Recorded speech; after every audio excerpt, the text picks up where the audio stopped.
Bonsoir, mesdames et messieurs. Il y a 20 ans, le 11 juillet 1995, a eu lieu ce qui apparaît comme le plus grand crime de guerre depuis la Seconde Guerre mondiale, le prétendu massacre de Srebrenica. 8000 Bosniaques musulmans y auraient été assassinés par les troupes serbes. Dans l'émission de CLA TV, en langue allemande du 9 juillet 2015, le carton rouge de la Russie aux bellicistes, nous avons posé la question suivante. Quelle était la motivation de la Russie pour opposer son veto à une résolution de l'ONU? Cette dernière voulait classer le massacre de Srebrenica comme génocide et en rendre la négation passible de sanctions. En guise de contrevoix, nous avons montré une interview de 23 minutes du journaliste indépendant Alexandre Dorin. Connu sous le pseudonyme d'Alexandre Dorin, Boris Klitsch est né serbe et possède la nationalité suisse. Dans ses livres parus en 2009 et 2010 et dans plusieurs interviews, il a mis au grand jour des contradictions fondamentales qui donnent une autre perspective sur le prétendu massacre de Srebrenica. Selon lui, il n'y a pas eu plus de 2000 morts après la chute de Srebrenica. Par ailleurs, il s'agirait surtout de morts au combat et non de victimes d'un massacre. À Klagemauer TV, nous avons reçu plusieurs messages disant qu'Alexandre Dorin a été arrêté mi-juin à Bâle par la police criminelle suisse. Le journal suisse Tages-Anzeiger a rapporté ces faits le 8 juillet 2015. Le ministère public ne donne aucune information sur le motif de l'arrestation, écrit le Tages-Anzeiger. Selon le site internet de la maison d'édition de Dorin, le motif officiel de l'arrestation serait le trafic de cannabis. Lors de son arrestation, tous ses manuscrits ainsi que tous ses documents ont été confisqués. Sa maison a été saisie et mise sous scellé. Des amis rapportent que l'appartement est dévasté, que les parquets et les châssis de porte ont été arrachés.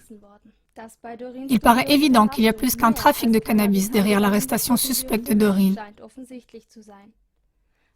Car Dorin a remis en question et fortement ébranlé certains des piliers les plus importants pour l'imposition d'une politique mondiale unique. Si les recherches et l'analyse de Dorin s'avéraient justes, alors les institutions suivantes seraient inculpées pour cause de mensonges et couvertes de honte par le fait qu'elles sont complices d'un gouvernement mondial unique. Ce sont les institutions suivantes.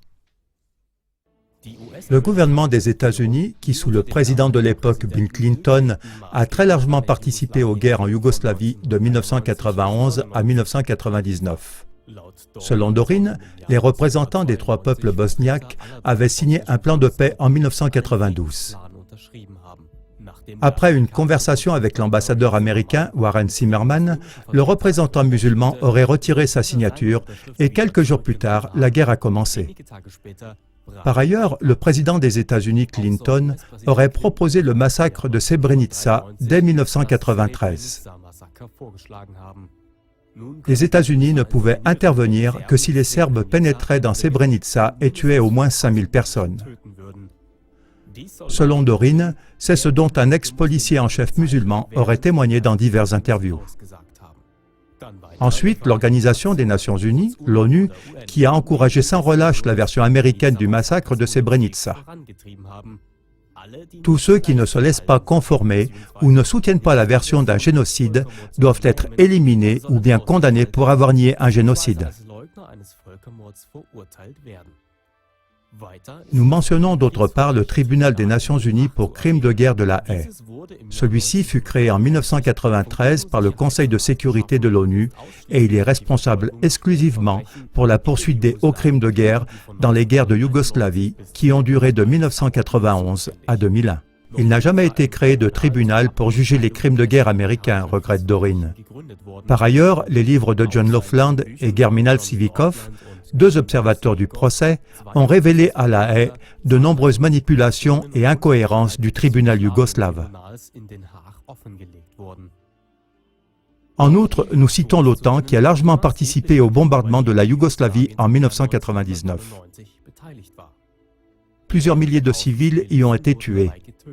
Suite à l'utilisation de munitions à l'uranium enrichi, la Serbie a été contaminée à long terme. Puis viennent les historiens qui ont participé eux aussi à la présentation de la situation comme étant un génocide de la part de la Serbie. Pourtant, comme l'explique Alexandre Dorin dans notre émission allemande, il y a de nombreuses incohérences dans la version officielle. Ainsi, il doit par exemple y avoir eu, selon des témoignages, environ 2000 morts au combat, dont on n'a pas parlé publiquement. Si l'on soustrait ces 2000 morts au combat des 7400 personnes apparemment disparues à l'origine, on arrive à 5400 civils tués.